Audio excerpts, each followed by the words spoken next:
अध्याय 5 धुन। सिमरन और ध्यान के बाद तीसरी सीढ़ी है धुन को सुनना।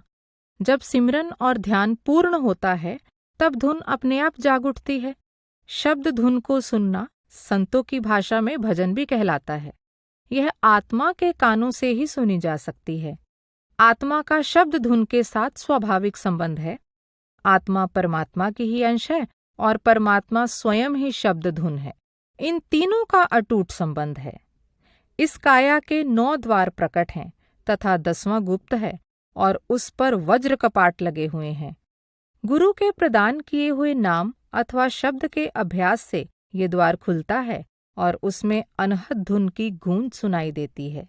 इसके खुलने पर घट में प्रकाश हो जाता है। धुन की यह संपत्ति ग्रंथों के पठन पाठन से नहीं मिल सकती।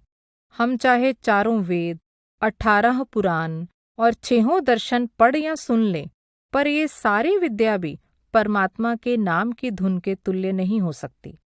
मन करोड़ों यत्नों से भी वश में नहीं आता। योगी अपनी अपनी युक्तियां करके हार गए, ज्ञानी ज्ञान की बातें और तपस्वी तप कर करके थक गए। पंडित तथा विद्वान पढ़ पढ़कर विद्या का संपूर्ण बल लगा चुके, पर बुद्धि की चतुराई मन को वश करने में कोई सहायता न दे सकी।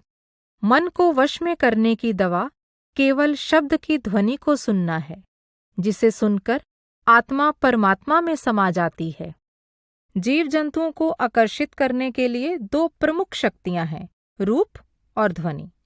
इन दोनों में से ध्वनि में खींचने की शक्ति अधिक प्रबल है। बाजे की आवाज पर मोहित होकर हिरन अपना सिर उस पर जा रखता है और पकड़ा जाता है। ध्वनि का प्रभाव सर्प आदि पर भी होता है। मनुष्य पर इसका प्रभाव और भी अधिक है। उसका मन आनंद में मगन होकर झूमने लगता है। प्रत्येक धर्म में भजन कीर्तन का साधन प्रचलित है। प्राचीन काल में आरती की प्रथा थी और आज भी है। मंदिरों में आरती के समय हरि कीर्तन और नृत्य के साथ घंटे और शंख बजाए जाते हैं। सिखों में कीर्तन का विशेष महत्व है। इसी प्रकार ईसाइयों के गिरजों में घंटे बजते हैं और मधुर स्वरों और रागों में गीत गाए जाते हैं।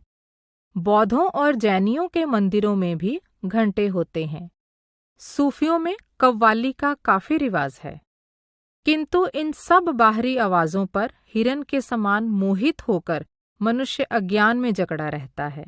इन बाहरमुखी संगीत और रागों का पारखी होने पर भी उसे आंतरिक शब्द का जानकार अथवा शब्दभेदी नहीं कहा जा सकता। आमिलों अथवा अभ्यासियों की कमी के कारण साधारण लोग बाहरी शब्द या वर्णात्मक शब्द की सीमा में ही रह गए। बाहरी शब्द फैले हुए मन को इकट्ठा करने में किसी हद तक सहायक होता है। यह बाहरी शब्द या आवाज हमें खींचती अवश्य है, पर आत्मा को आत्मिक मंडलों पर नहीं ले जा सकती। इससे जीव 3 गुणों में ही फंसा रहता है और मनुष्य जन्म निष्फल चला जाता है। उस पूर्ण चेतन आंतरिक संगीत के द्वारा ही जीव त्रिगुणातीत होता है और तभी उसका सच्चा कल्याण होता है।